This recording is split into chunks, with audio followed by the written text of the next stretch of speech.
The current monetary policy for the Fed is buying and selling government bonds. The current target rate is 1.25%. The OMO, also known as open market operations, is flexible way for the Fed to implement and control monetary policy. Now, the OMO branches into two things, being expansionary monetary policy, where if you want to increase the supply of money, then you're going to, the Fed will buy bonds.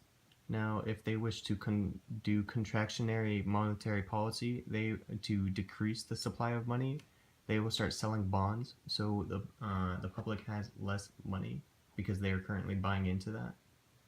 Now, who is borrowing? That would be the public. And who lends? That would be the banks.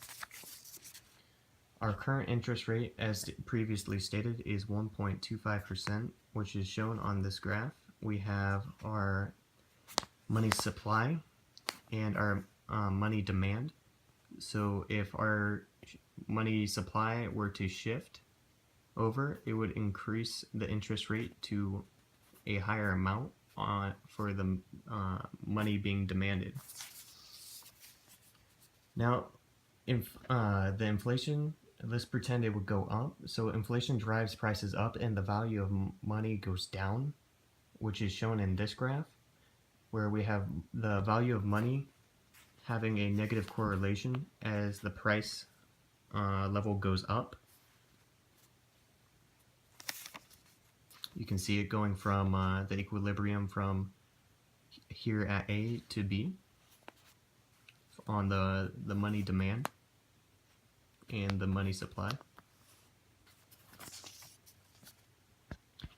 Now, looking at aggregated demand, we kind of have to understand what that is. So we have C plus I plus G plus X minus M, where C is consumption, I is investment, G is government spending, X is spending from overseas, and M as in imports. The reason why imports is we subtract that is because you are sending your current national dollars to a different country. Now, we can see that in a graph where if we have our expenditures and our national income, the aggregated demand will never be zero.